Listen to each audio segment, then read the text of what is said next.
Microsoft এক্সেলের ষষ্ঠ লেকচারে আমি হাসান আহমেদ আপনাকে স্বাগতম জানাচ্ছি। আজ আমরা শুরু করব ডাটা ফিল্টারিং দিয়ে। ফিল্টারিংয়ে যে করব কি, ধরা যাক সিকিউরিটি রিফান্ডের যে রোগুলোতে শুধুমাত্র জিরো রয়েছে আমরা সেই রোগুলো দেখতে চাই। তো সেই ক্ষেত্রে আমরা সিকিউরিটি রিফান্ডের মাথায় এই হেডিংটিতে ক্লিক করি এবং তারপরে আমরা দুভাবে এটা করতে পারি। একটা হচ্ছে আমাদের এডিটিং যে গ্রুপ রয়েছে, এই গ্রুপের মধ্যে ফিল্টার কমান্ডে আমরা ক্লিক করলে এখানে ফিল্টার মেনুগুলো পাবো, অথবা আমরা যদি এটাকে ডাটাতে ক্লিক করি, ডাটা ট্যাবে, এই ডাটা ট্যাবে ক্লিক করে আমরা এখানেও ফিল্টার কমান্ডটি পাচ্ছি। তো ফিল্টার কমান্ডে ক্লিক করি। এই ফিল্টার কমান্ডে ক্লিক করার পরে এখন আমরা যে ফিল্টার মেনুটি রয়েছে এই মেনুতে ক্লিক করলে পরে এই কলামের ক্ষেত্রে সব যতগুলো ভ্যালু রয়েছে সবগুলোর ইউনিক কপিটি পাচ্ছি। তো সেখান থেকে আমরা প্রথমে আনসিলেক্ট করে নিই। তো জিরো ভ্যালুটিকে সিলেক্ট করার পরে আমরা ওকে করি। সুতরাং এখন আমাদের কাছে শো করছে শুধুমাত্র জিরো রয়েছে এই ধরনের রোগুলো, আর যেগুলো রোতে জিরো নেই সেই রোগুলো হাইড হয়ে গিয়েছে। তো এটা হলো একটি কলামের উপরে ফিল্টারিং করা। কিন্তু যদি আমরা এরকম করতে চাই মাল্টিপল কলামের উপরে, সেই ক্ষেত্রে আমরা দেখতে পারি যে সিকিউরিটি ডিপোজিটও আমরা হয়তো চিন্তা করলাম যে সিকিউরিটি ডিপোজিটে শুধুমাত্র জিরো রয়েছে, এই ধরনের রোগুলো দেখব, অর্থাৎ সিকিউরিটি রিফান্ড জিরো এবং সিকিউরিটি ডিপোজিট জিরো রয়েছে এই ধরনের রোগুলো আমরা শো করব। তো সেই ক্ষেত্রে আমরা সিকিউরিটি প্রথমে আনসিলেক্ট করে নিই, এবার জিরোকে ভ্যালুকে সিলেক্ট করেছি, তো ওকে করি। সুতরাং এখন আমাদেরকে শুধুমাত্র সেই রোগুলো দেখাচ্ছে যেখানে সিকিউরিটি রিফান্ড জিরো এবং সিকিউরিটি ডিপোজিট জিরো। একইভাবে যদি আমরা এই ফিল্টারটিকে সরিয়ে ফেলতে চাই তাহলে আমরা ফিল্টারের এই জায়গাটি ফিল্টারের জায়গায় যে কোনো একটি হেডিংয়ে ক্লিক করে আমরা ক্লিয়ার দিতে পারি, অথবা আমরা আবার আন্ডু করে নিলাম। আন্ডু করে দেখা বোঝার সুবিধার জন্য আমরা এখানে জাস্ট ডাইরেক্ট ফিল্টারেও ক্লিক করে এটা সব ফিল্টারটিকে সরিয়ে দিতে পারি। একইভাবে আমরা কিন্তু এই কাজটি হোম থেকেও করতে পারি। হোমের ক্ষেত্রেও কিন্তু আমরা আবার আন্ডু করে দেখি। হোমের ক্ষেত্রেও কিন্তু এখানে আমরা চাইলে ক্লিয়ার করতে পারি, আবার আন্ডু করি। আমরা হোমের ক্ষেত্রে চাইলে ফিল্টারটিকে উঠিয়ে দিতে পারি। এখন আসা যাক সর্টিংয়ের ক্ষেত্রে। সর্টিংয়ের ক্ষেত্রেও একইভাবে আমরা এই বাটনটি, এই কমান্ডের বা মেনু বাটনটি থেকেই আমরা এটা করতে পারি। যেমন ধরো যে আমরা আউট স্ট্রিংয়ে যদি সর্ট করতে চাই তাহলে আমরা সর্ট স্মলেস্ট টু লার্জেস্ট, অর্থাৎ ছোটো থেকে বড় হবে। তো আউট স্ট্রিংয়ের যে ভ্যালুগুলো সবচেয়ে ছোটো সেগুলো চলে আসবে সামনে উপরের দিকে, আর যেগুলো বড় সেগুলো চলে আসবে নিচের দিকে। তো সেটা আমরা ক্লিক করি।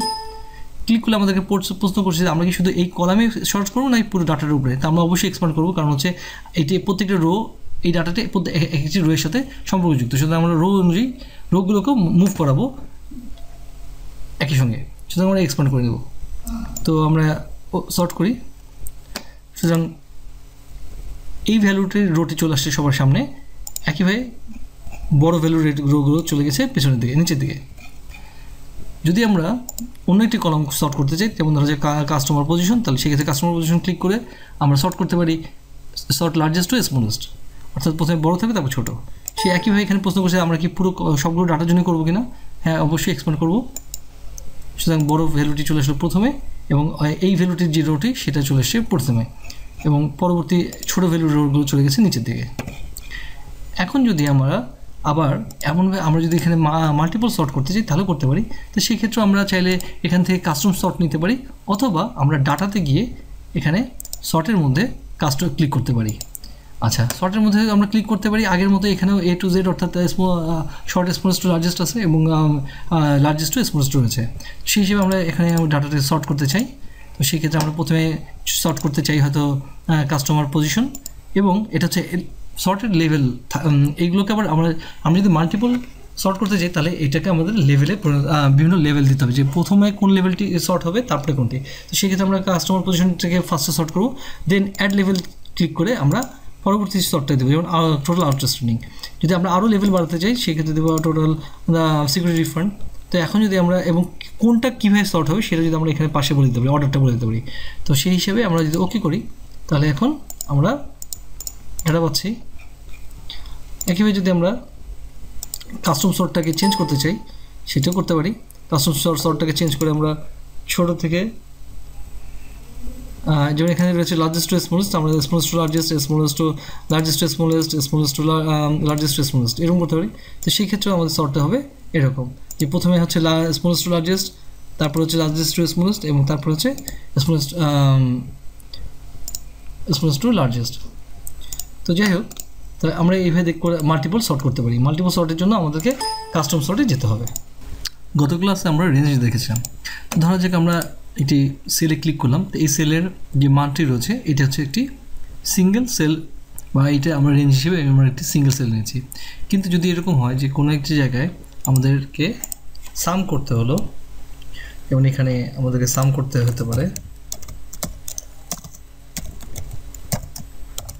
সাম আমরা সেক্ষেত্রে পুরো ভ্যালুটি নিব এবং সেটাকে আমরা টেনে নিচে নামাতে পারি যে আমরা ঠিক কোন পর্যন্ত ভ্যালুকে সাম করতে চাই, অর্থাৎ এটা আমরা রেঞ্জ নিলাম। সুতরাং এখানে J2 থেকে J57 হচ্ছে একটি রেঞ্জ, এটা হচ্ছে একই কলামের মধ্যে ডাটা রেঞ্জ।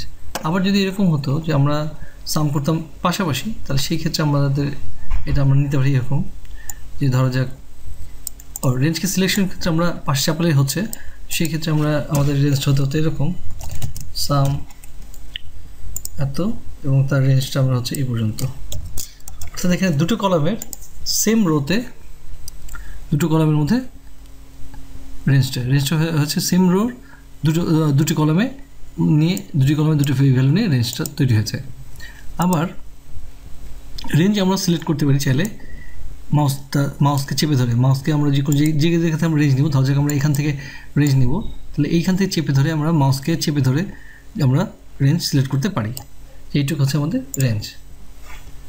আবার আমরা চাইলে যে কোনো দিকে উল্টো দিকেও মাউসকে আমরা হয়তো ডান দিক থেকে বাম দিকে কিংবা বাম দিক থেকে ডান দিকেও সিলেক্ট করতে পারি। একইভাবে আমরা চাইলে কিবোর্ড ছাড়াও রেঞ্জকে সিলেক্ট করতে পারি। যেমন ধরা যাক আমরা যদি এখান থেকে শুরু করতে চাই, তাহলে আমরা এখানে যে কোনো একটা জায়গায় কার্সারটিকে রেখে মাউস দ্বারা ক্লিক করলাম বা কার্সারটিকে আনলাম, আনার পরে আমরা কিবোর্ডে F-এর চাপ দেবো। F-এর চাপ দেওয়ার পরে আমি যদি পাশে চাপি বা যেদিকে যাই আমার সেলগুলো সিলেক্ট হচ্ছে এবং পরে আবার F-এর চাপলে এটা নর্মাল হয়ে যাবে। সুতরাং এই সেলগুলো আমার রেঞ্জের মধ্যে সিলেকশন হয়ে গেল, এই রেঞ্জটি আমার সিলেক্ট হয়ে গেল। একইভাবে আমরা যদি এখানে কার্সারটিকে চাপাই, তাহলে কার্সারটি সিলেকশন ছাড়াই অন্য একটি সেলে চলে যাচ্ছে। কিন্তু যদি শিফট চেপে আমি কার্সার চাপি, তাহলে শিফট চেপে আমি কিন্তু একটা সেলকে সিলেক্ট করতে পারছি কতটা।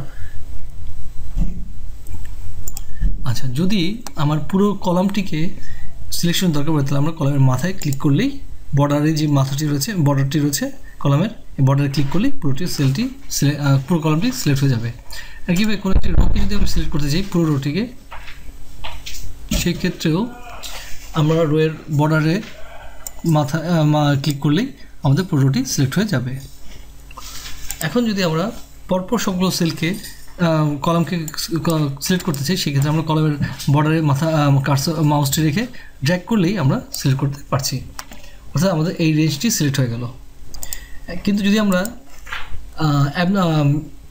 পরপর না নিয়ে যে ইচ্ছে মতো নিই, তাহলে আমাদের এই যে কলামটিকে আমি দেবো সেই কলামের বর্ডারের মাথায় বর্ডারটিতে ক্লিক করব এবং তারপরে কন্ট্রোল চেপে ধরে আরেকটি কলামের বর্ডারে ক্লিক করছি। এইভাবে আমরা C, E এবং G-কে আমাদের রেঞ্জের মধ্যে নিয়ে নিলাম। একইভাবে আমরা যদি কলামে রোয়ের ক্ষেত্রে নিতে চাই, তাহলে রোয়ের ক্ষেত্রে আমরা এরকম ক্লিক করে করে রোকে আমাদের রেঞ্জের মধ্যে নিতে পারি, অথবা আমরা যদি পরপর রেঞ্জে নিতে চাই তাহলে আমরা জাস্ট ড্র্যাগ করে গেলেই নিতে পারবো। এবার আমরা দেখব ডাটা ভ্যালিডেশন। তো ডাটা ভ্যালিডেশনের ক্ষেত্রে আমরা একটি নতুন শিট নিই। ধরা যাক এখানে আমরা লিখি যে নেম, অর্থাৎ আমরা এই ঘরে কোনো একটা স্ট্রিং এন্ট্রি করব, আর এই ঘরে ধরা যাক যে আমরা তার স্যালারি এন্ট্রি করব। স্যালারিটা হবে একটি ভ্যালু। তো এখানে আমরা তাহলে ডাটা ভ্যালিডেশন ডাটা ভ্যালিডেশন করার জন্য আমার যেই ঘরটাতে ভ্যালিডেট করতে চাই সেই ঘরটাতে ফার্স্টে ক্লিক করব, করে আমরা ডাটাতে ক্লিক করব এবং এখান থেকে আমরা ডাটা ভ্যালিডেশন এটাতে ক্লিক করব। তো ডাটা ভ্যালিডেশনে আমরা ক্লিক করি এখন। তো যেহেতু এটা নেম, তো আমরা এখানে সব ডাটা অ্যালাউ করবো না, এখানে শুধুমাত্র আমরা টেক্সট, ধরা যাক এখানে আমরা অ্যালাউ করবো হচ্ছে টেক্সট, কিন্তু যার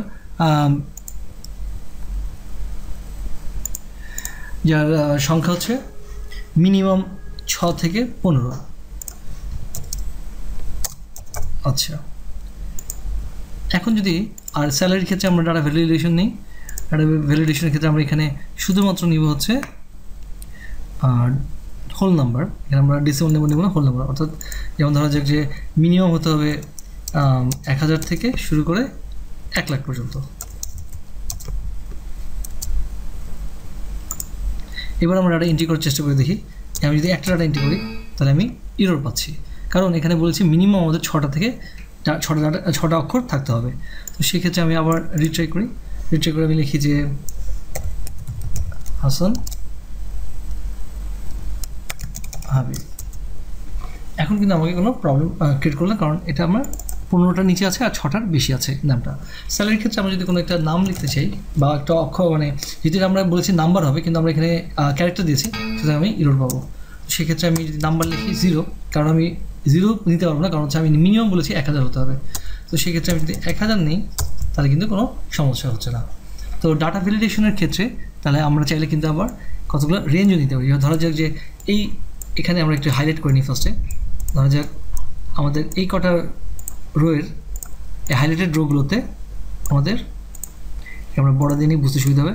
এই কটা রোতে আমরা যাই এন্ট্রি করি না কেন তা নাম্বার হবে। তো সেক্ষেত্রে আমরা ডাটাতে যাই, ডাটা থেকে ডাটা ভ্যালিডেশনে আমরা বলে দিলাম যে এটা হবে হোল নাম্বার এবং তার মিনিমাম হবে 0 থেকে শুরু করে ধরো যাক যে 10,000। আচ্ছা, এইখানে একটা জিনিস, যেহেতু আমরা কোনো একটা মেসেজ দিতে চাই, তো মেসেজের ক্ষেত্রে আমরা দিতে পারি যে টেস্ট। এইটা আমার এখানে দুটো জিনিস রয়েছে, ডাটা ভ্যালিডেশন 3টা ট্যাব রয়েছে, সেটিংস, ইনপুট মেসেজ এবং অ্যালার্ট, এরর অ্যালার্ট। ইনপুট মেসেজটা হচ্ছে যে যদি আমরা এখানে আমরা যদি এখানে কার্সর রাখি তাহলে যেন আমাদের কোনো একটা তথ্য দেখায় যে আমরা কী এটার মধ্যে আমরা কী এন্টার করতে পারবো, সেই বিষয়টা যেন আমাদেরকে এক্সেল শো করে। তো এখানে আমরা লিখলাম যে ডেমো, এটা আমরা লিখি ডেমো ফর ভ্যালিডেশন। আচ্ছা, ইনপুট মেসেজটা কি? প্লিজ অনলি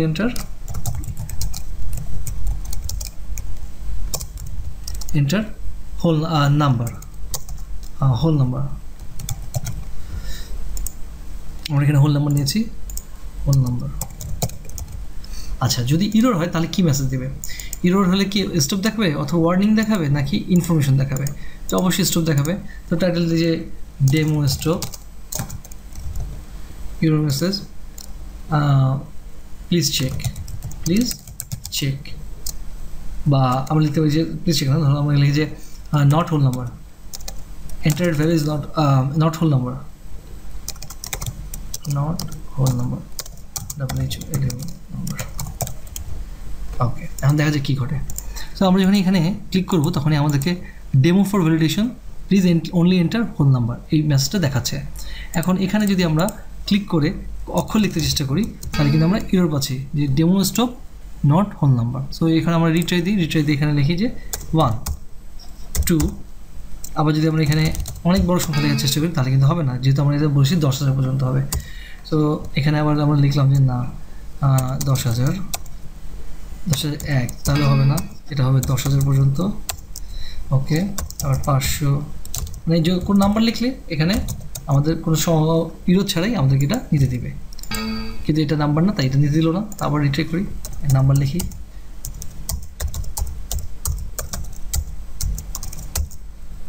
ইভেন আমরা যদি এখানে দশমিক দিতে চাই 0.505 তাহলেও কিন্তু ইরোধ দিবে, যেহেতু এটা একটা হোল নাম্বার, এটা আমরা ডেসিমাল নাম্বার নেইনি।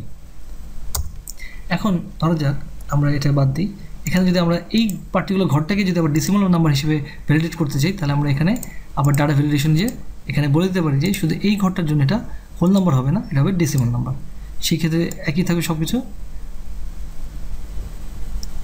ওকে, এখন দেখা যাক আমরা এখানে কিন্তু যদি এই ঘরটাতে যদি আমরা পয়েন্ট দেওয়ার চেষ্টা করি তো আমরা আগের মতোই ইরর পাচ্ছি, সুতরাং এখানে আমরা ফুল মার্ক দিলাম, কিন্তু এই ঘরটাতে আমরা ডেসিমাল দেওয়ার সুযোগ পাবো যেহেতু আমরা একটুকে ডেসিমালে কনভার্ট করে নিয়েছি। তো আমরা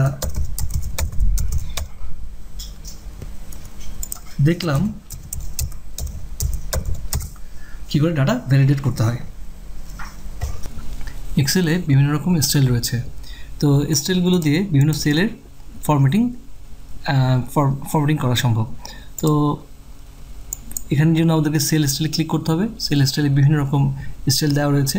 আমরা যদি মনে করি যে এই ভ্যালুগুলোকে, যেমন ধরা যাক যে 20-এর নিচে যে ভ্যালুগুলো রয়েছে সেগুলোকে আমরা একটা নর্মাল স্টাইল হিসেবে দেখাবো, তাহলে আমরা এটা নিতে পারি নর্মাল। আর এরপরে 22 থেকে ধরা যাক 30-এর মধ্যে যে ডাটাগুলো সেগুলোকে আমরা দেখাবো হচ্ছে ব্যাড হিসেবে। আর 31 থেকে ধরা যাক যে 31 থেকে ধরা যাক 40-এর মধ্যে যে ডাটাগুলো সেগুলোকে আমরা দেখাবো গুড হিসেবে, এবং এখানে 42 থেকে 60-এর মধ্যে যে ডাটাগুলো সেগুলোকে আমরা দেখাবো নিউট্রাল হিসেবে। তো এই যে আমরা ডাটা রিপ্রেজেন্ট করলাম, এটা চট করে করতে পারলাম, কারণ হচ্ছে যেমন এটার ফন্ট চেঞ্জ হয়ে গেছে, এটার ফিল কালার চেঞ্জ হয়ে গেছে।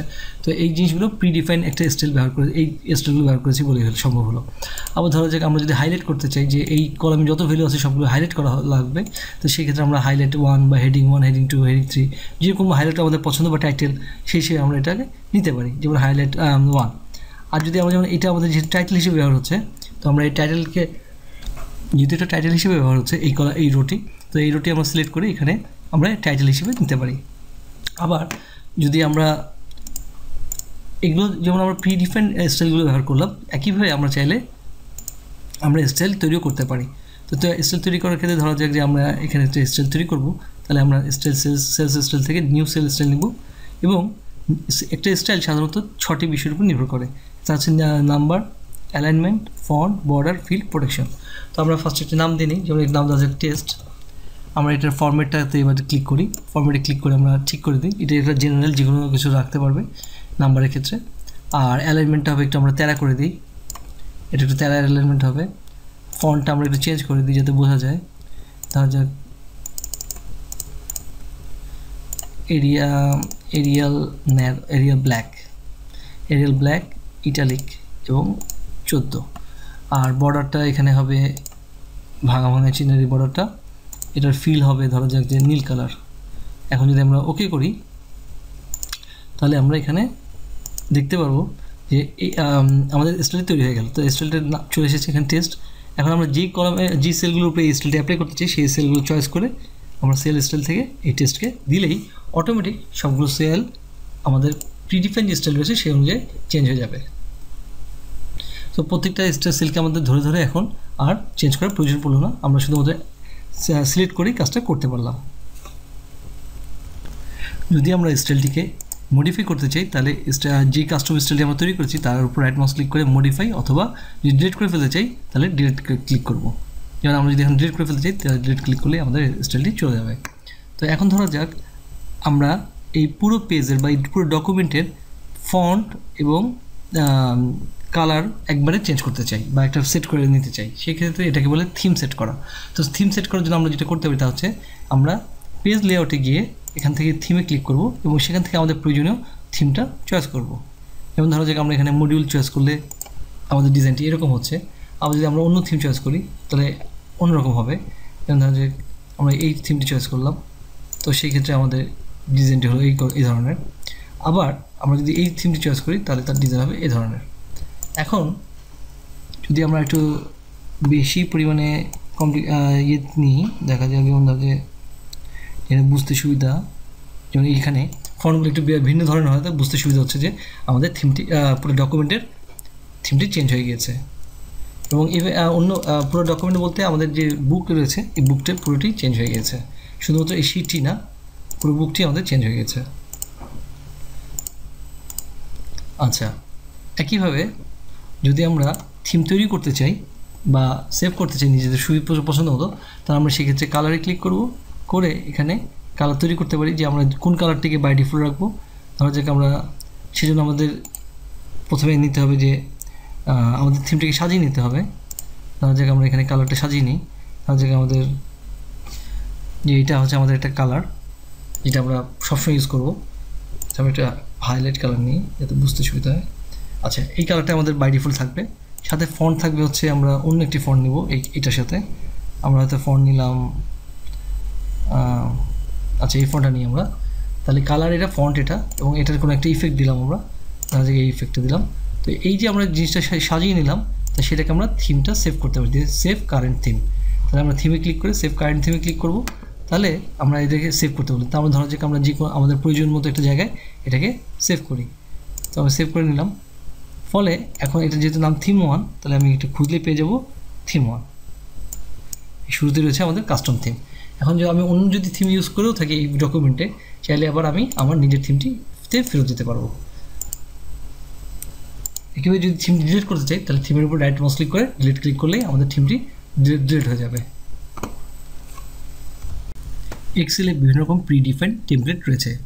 তো এই টেমপ্লেটগুলোর জন্য আমাদেরকে যে করতে হবে হচ্ছে আমরা নিউতে ক্লিক করব, করে এখানে বিভিন্ন রকম টেমপ্লেট রয়েছে। ধরা যাক আমরা যদি চাই যে একটা বাজেটিং করবো, তাহলে বাজেট মেনুতে ক্লিক করলে আমাদেরকে বাজেটের টেমপ্লেটগুলো ডাউনলোড করে দেখাবে। এটার জন্য অবশ্যই ইন্টারনেট লাগবে। আর কোনো যদি টেমপ্লেট ইনস্টল করা থাকে, যেমন ধরুন এখানে ইনস্টলের টেমপ্লেট রয়েছে, সেক্ষেত্রে আমরা দেখতে পাবো যে এক্সপেন্স রিপোর্টের জন্য একটা আমরা টেমপ্লেট নিতে পারি, বিলিং স্টেটমেন্টের জন্য, তারপরে সেলস রিপোর্ট। আর যে টেমপ্লেটগুলো আমাদের ইনস্টল করা নেই সেগুলোর ক্ষেত্রে আমাদেরকে ডাউনলোড করে নিতে হবে। আমরা একটা প্ল্যান করতে চাই, তাহলে প্ল্যান যে টেমপ্লেট দেওয়া আছে অনলাইনে সেটাকে আমাদেরকে ডাউনলোড করে নিতে হবে। একাডেমিক প্ল্যানার একটা চলে আসলো, এটাকে যেমন আমরা ডাউনলোড করে নিই, ডাউনলোড করে নিলে আমরা এই ব্যবহার করতে পারবো। শুধু আমি এটা এখন চমৎকারভাবে ব্যবহার করতে পারবো এখানে। আবার যদি আমি মনে করি না আমি ইনস্টলের যে কোনো টেমপ্লেট ইউজ করবো, সেক্ষেত্রে ইনস্টলের টেমপ্লেটে ক্লিক করে আমি যে টেমপ্লেটে যেমন টাইম কার্ডটা চয়েস করলাম, ক্রিয়েট, এখানে আমাদের টাইম কার্ডটি তৈরি হয়ে গেল। এক্সেলে আমরা বিভিন্ন রকম গ্রাফিক্স যুক্ত করতে পারি। এই জন্য আমাদেরকে যা করতে হবে তা হচ্ছে ইনসার্টে ক্লিক করতে হবে ফার্স্টে, এবং সেখান থেকে আমরা একটা নতুন শিটে দেখাই জিনিসটি, তাহলে বুঝতে সুবিধা হবে। তো ইনসার্টে ক্লিক করে আমরা যেমন পিকচারকে ইনসার্ট করতে পারি, তাহলে পিকচারে ক্লিক করব। পিকচারে ক্লিক করে আমরা যে পিকচারটি দেখাতে চাই সেই পিকচারটিকে আমরা নিয়ে আসবো, স্যাম্পল পিকচার। আমরা এই ফুলটাকে আনতে চাইলে ইনসার্ট দিলেই চলে আসলো। চাইলে এটাকে আমরা রিসাইজ করতে পারবো।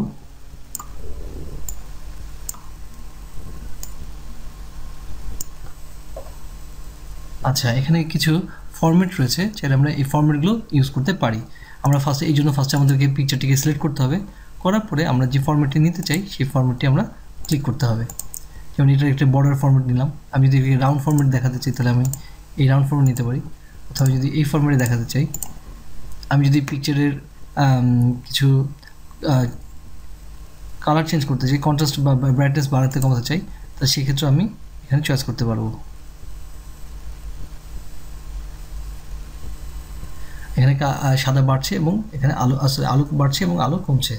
এ পাশে আসলে আমার ডার্ক হয়ে যাচ্ছে, আর এই পাশে গেলে আমার লাইট হচ্ছে। একইভাবে আমরা যদি লাইট রেখে এখানে আমি যদি কিছু কালারিং করতে চাই, যে আমরা একটু কালার করবো, কোনো একটা কালার দেবো, সেটা আমরা করতে পারি। একইভাবে আমরা ক্লিপ আর্ট এখানে ইনসার্ট করতে পারি। ক্লিপ আর্টের ক্ষেত্রে ক্লিপ আর্ট বাটনে ক্লিক করতে হবে। এখানে বিভিন্ন রকম ক্লিপ আর্ট আসবে, তবে তার আগে আমরা যদি সার্চ দিয়ে নিই যে আমরা স্পোর্টস ধরনের ক্লিপ আর্ট খুঁজবো, তাহলে আমরা স্পোর্টস লিখবো, SPORTS স্পোর্টস। তো স্পোর্টস লিখে গো দিলেই আমাদের বিভিন্ন রকম স্পোর্টসের ক্লিপ আর্ট দেখাবে। এখান থেকে ধরা যাক আমরা এই গাড়িটিকে আনতে যাই, তাহলে এই গাড়িটিকে সিলেক্ট করে এখানে ওয়ার্কশিটের মধ্যে টেনে ছেড়ে দিলেই চলে আসবে। এটাকে আমরা ইচ্ছা মতো ছোটো বড়ো করতে পারি। একইভাবে এটাকে আমরা ফরম্যাট করতে পারি। আচ্ছা, এখানে একটা জিনিস মনে রাখতে হবে, যদি আমরা যে কোনো কিছুকে যদি ফরম্যাট করতে চাই, তাহলে আমাকে আগে ফার্স্টে সেটা সিলেক্ট করতে হবে, এবং সিলেক্ট করলে এখানে একটি ফরম্যাট মেনু চলে আসবে। আর সেই ফরম্যাট মেনু থেকে আমরা এটাকে সাজিয়ে নিতে পারি। যেমন ধরা যাক আমরা যদি এই ছবিটির সামনে এই ছবিটিকে রাখতে চাই, হ্যাঁ ধরে সুন্দর মতো আছে, কিন্তু যদি আমরা এরকম হয় যে পিছনের ছবিটিকে সামনে আনতে চাই, তাহলে কিন্তু আমাদের এই ছবিটিকে সিলেক্ট করে কিংবা এই ছবিটিকে সিলেক্ট করে আমরা যদি এই ছবিটি সিলেক্ট করি, তাহলে এটাকে আমাদের পিছনে বাড়াতে হবে। সেক্ষেত্রে আমাদের করতে হবে সেন্ড টু ব্যাক। আর যদি আমরা এই ছবিটিকে সামনে আনতে চাই আবার, তাহলে করতে হবে ব্রিং টু ফ্রন্ট। একইভাবে আমরা এটাকে ছোটো বড়ো যেমন করতে পারি, এটারও ডিজাইন আমরা চেঞ্জ করতে পারি,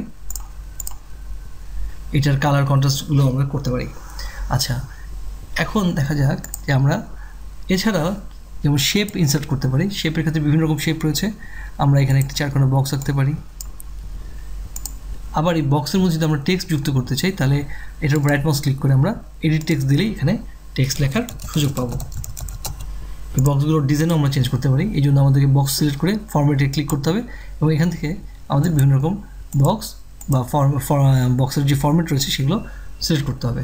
আমি যদি ভিতরে লেখার কালার চেঞ্জ করতে চাই বা লেখার ডিজাইন চেঞ্জ করতে চাই, তাহলে এখানে বিভিন্ন রকম লেখার ডিজাইন রয়েছে, আমি সেগুলো চয়েস করতে পারি। সহজ কথায় ইনসার্টের মধ্যে আমরা যে অবজেক্টগুলি আনবো না কেন, সেগুলোকে সিলেক্ট করার পরে যে ফরম্যাট মেনুতে আমরা পাবো, সেই ফরম্যাট মেনু থেকে আমরা তার ফরম্যাটটা ঠিক করে নিব। তো একইভাবে আমরা যেমন এখানে ওয়ার্ড আর্টটা আনতে পারি, ওয়ার্ড আর্টটা আমি আনতে পারি। ধরো যে আমরা এই ওয়ার্ড আর্টটা নিব, আমি এখানে ক্লিক করে লিখতে পারি দিস ইজ এ টেক্সট।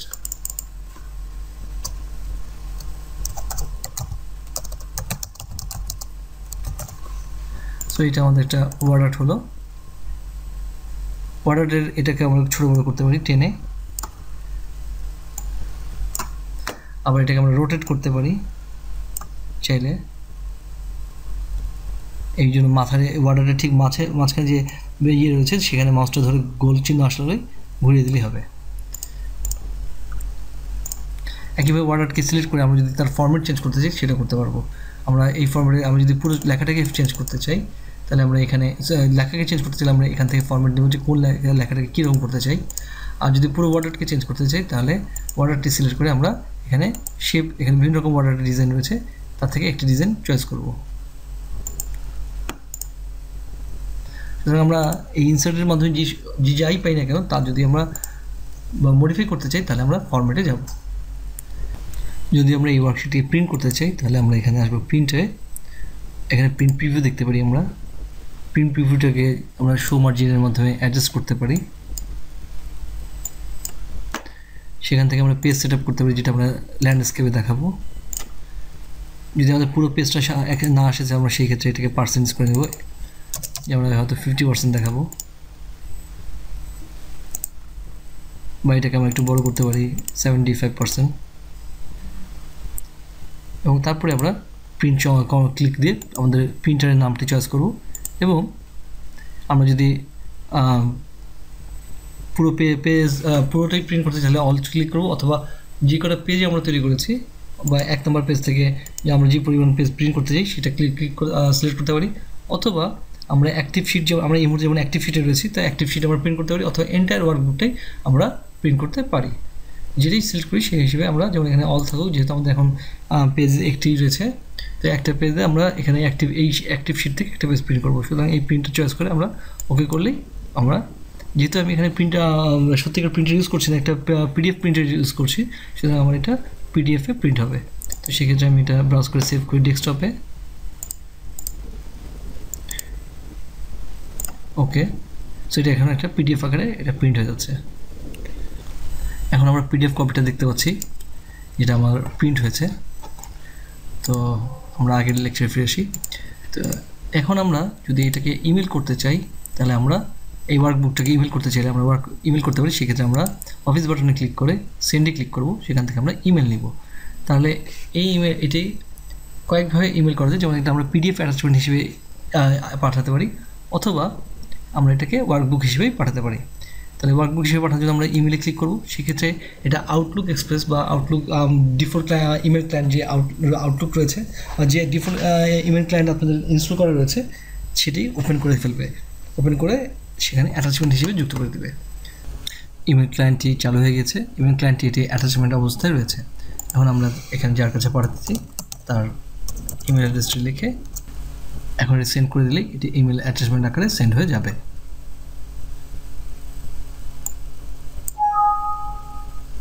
তোমরা সেভ না করি।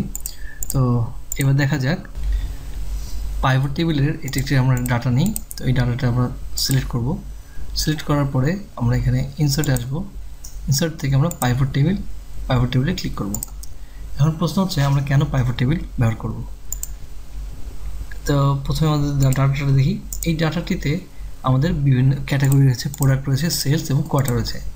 আমরা যদি এটা যেহেতু একটা টেবুলার আকারে পুরো ডাটা রয়েছে, এখান থেকে আসলে আমরা সঠিক ইনফরমেশনটা বুঝতে পারছি না যে ঠিক কোন প্রোডাক্টের কোন কোয়ার্টারে কত সেল হয়েছে। আমরা যদি এই প্রশ্নটা জানতে চাই যে কোন প্রোডাক্টের কোন কোয়ার্টারে কত সেল হয়েছে, তাহলে এটার জন্য আমাদের পাইভট টেবিল ব্যবহার করাটা সুবিধাজনক। সেই জন্য আমরা এই ডাটাটা সিলেক্ট করে আমরা যখন পাইভট টেবিল কমান্ড দিচ্ছি তখন আমাদের এখানে একটি পাইভট টেবিলের ফিল্ড লিস্ট আসছে, যেখান থেকে আমরা যদি ধরি যে কোয়ার্টারটা আমরা জানতে চাই যে কোন কোয়ার্টারে কত হয়েছে, তাহলে আমরা এটা কলাম লেভেলে রাখবো যে কোয়ার্টার 1 2 3 4। আর এই কোন প্রোডাক্টের জন্য এটা জানতে চাই সেই প্রোডাক্টগুলো আমরা পাশে রাখবো, যে আমরা এই প্রোডাক্টগুলো জানতে চাই। এখন আমরা কি জানতে চাই এখান থেকে, সেটার জন্য আমরা লিখব সেলসটা।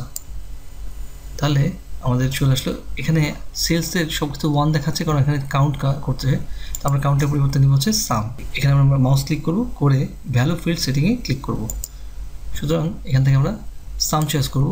সাম চয়েস করলে আমরা দেখতে পারবো যে যেমন এই জিনিসটি এই কোয়ার্টারে এতটাই সেল হয়েছে, এই কোয়ার্টার 2-তে এত, কোয়ার্টার 3-তে এবং কোয়ার্টার 4-এ এত।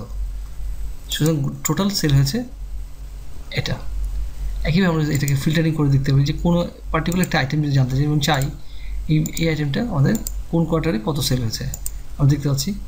একইভাবে যদি আমরা সবগুলো আরও 2-3টা আইটেম বাড়াতে চাই সেটাও করতে পারি।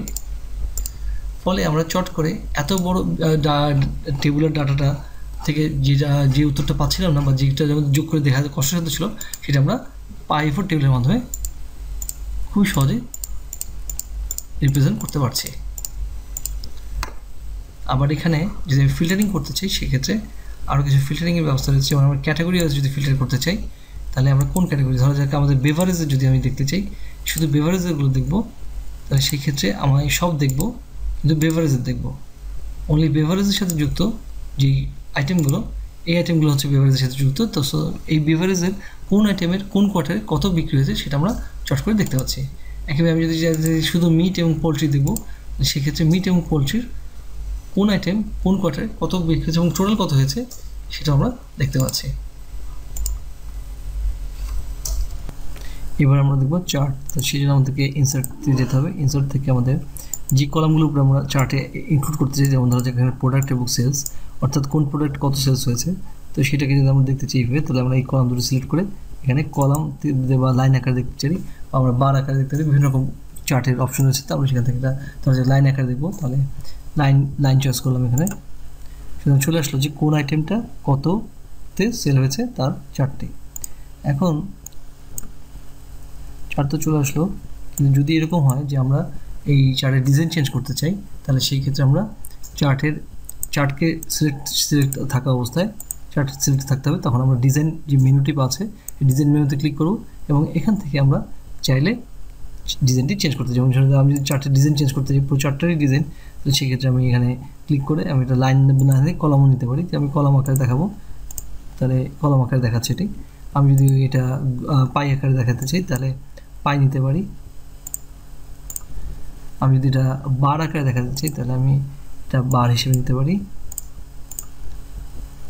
আচ্ছা, এখন এখানে আমি কালারগুলোকে যদি কালেকশন করতে চাই তাহলে আমি এখানে অন্য কালারগুলো দিতে পারি। আমি যদি এই চার্টের হেডিংটি টাইটেলটি চেঞ্জ করতে চাই তাহলে টাইটেলটিকে আমি সিলেক্ট করে এখানে লিখতে পারি ইয়ারলি সেলস। একইভাবে আমি এখানে আরও কিছু যদি যুক্ত করতে, যেমন ধরুন লেআউট বা ফরম্যাট, এটা যদি আমি কালার চেঞ্জ করতে চাই তাহলে এখানে আমি চয়েস করতে পারি। এটা ব্যাকগ্রাউন্ড কালারটি চেঞ্জ হয়ে গেল। একইভাবে ভিতরে লেখাগুলোর ফন্টগুলো চেঞ্জ করতে চাইলে আমি চেঞ্জ করতে পারি। আবার আমি যদি এটার লেআউটটা চেঞ্জ করতে চাই, যেমন ধরো যে চার্ট টাইটেলটা কোথায় হবে, আদৌ থাকবে, যেমন চার্ট টাইটেল যদি আমি উঠাই দিতে চাই তাহলে চার্ট টাইটেল উঠাতে পারি বা চার্ট টাইটেল দিতে পারি। সেক্ষেত্রে চার্ট টাইটেল দিলাম আমি। আর যদি মনে করি না চার্ট টাইটেল আমি চার্টের উপরে দেবো তাহলে আমি রাখতে পারি। আবার এক্সিসের ক্ষেত্রে আমরা বলতে পারি যে কোন ধরনের এক্সিস দেবো, যেমন টাইটেল বিলো এক্সিস এখন আছে, আমি উঠিয়ে দিতে চাই নান।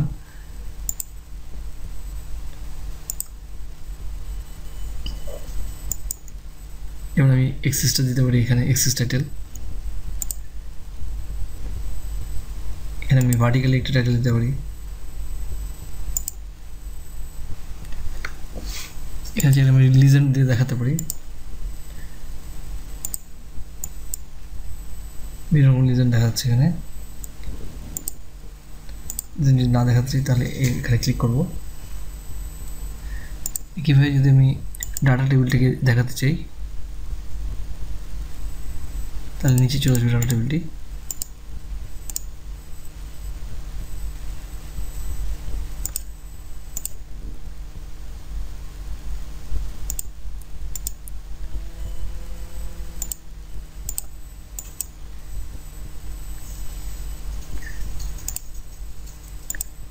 তো এইভাবে আমরা এটার লেআউট যেমন চেঞ্জ করতে পারি একটা চার্টের, তার ফরম্যাটিং চেঞ্জ করতে পারি, একইভাবে চার্টের ডিজাইন চেঞ্জ করতে পারি।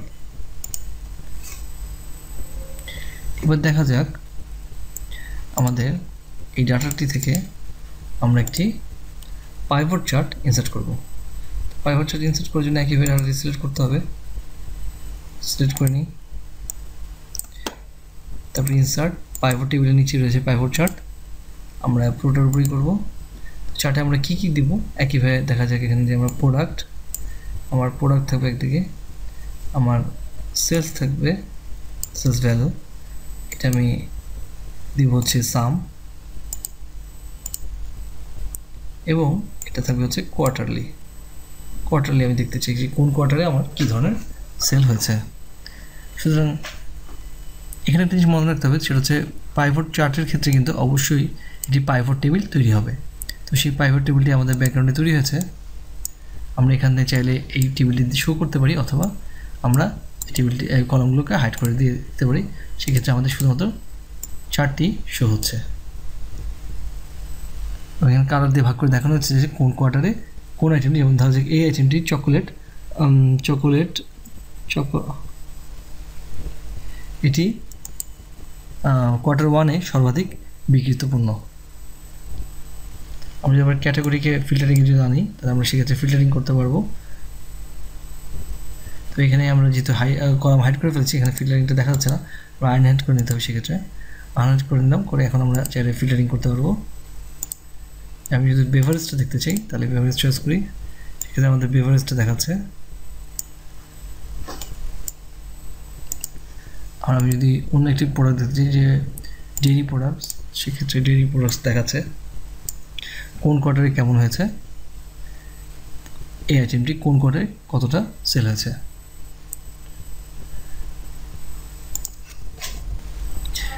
এবার আমরা দেখব ম্যাক্রো। যদিও ম্যাক্রো একটি প্রোগ্রামিং বিষয়, তারপর আমরা বেসিক ম্যাক্রোটা যে কেউ করতে পারে। তো বেসিক ম্যাক্রোটাই আমরা এখন দেখব। সেই জন্য আমাদেরকে প্রথমে যেটা করতে হবে তা হচ্ছে অফিস বাটনে ক্লিক করে আমাদেরকে এক্সেল অপশনে আসতে হবে। আমরা এক্সেল অপশনে ক্লিক করি। এখানে প্রথমে রয়েছে পপুলার। পপুলারের মধ্যে একটি টিক চিহ্ন রয়েছে, সেটা হচ্ছে show developer tab in ribbon. এইটাকে আমাদের টিক চিহ্ন দিতে হবে। তো show developer tab in ribbon tick চিহ্ন দেওয়ার পর আমরা ওকে করলে আমরা এখানে ডেভেলপার ট্যাব একটি পাবো। তো এখানে রয়েছে রেকর্ড ম্যাক্রো। তো রেকর্ড ম্যাক্রোটা হতে আমরা এখন ক্লিক করি। রেকর্ড ম্যাক্রোতে ক্লিক করার পরে আমাদের একটি ম্যাক্রোর নাম চাবে, তো আমরা এটার নাম দিতে পারি টেস্ট। এটা চালু হবে কিসের মধ্যে, কন্ট্রোল জি এর মাধ্যমে এটা চালু হবে। এটা আমরা কোথায় সেভ করে রাখতে চাই, যে কোনো নতুন ওয়ার্কবুক হতে পারে, বা আমরা শুধুমাত্র এইটাতে রাখতে চাই যেটা আমরা ওপেন করেছি, অথবা যে ওয়ার্কবুকটা খোলা রয়েছে, যে শুধুমাত্র এই ওয়ার্কবুকে রাখতে চাই, দিস ওয়ার্কবুক। এটা সম্বন্ধে আমরা যদি কোনো ডিসক্রিপশন দিতে চাই, দিস ইজ এ টেস্ট।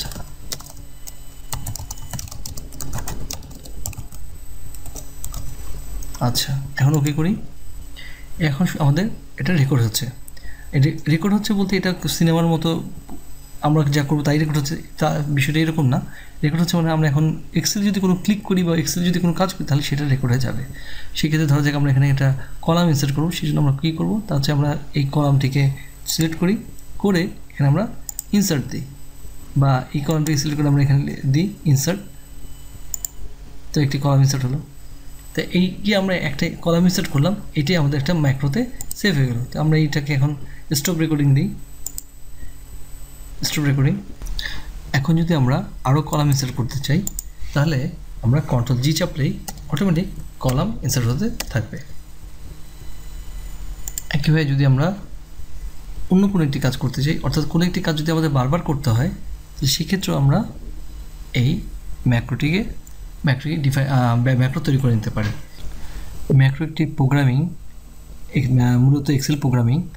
তো এটি একটি অনেক বড় টপিক, যার জন্য একটি আলাদা কোর্সই করা সম্ভব।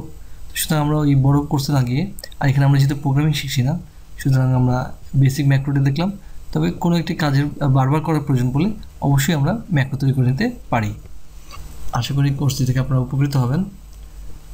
এই কোর্সটি এখানেই শেষ।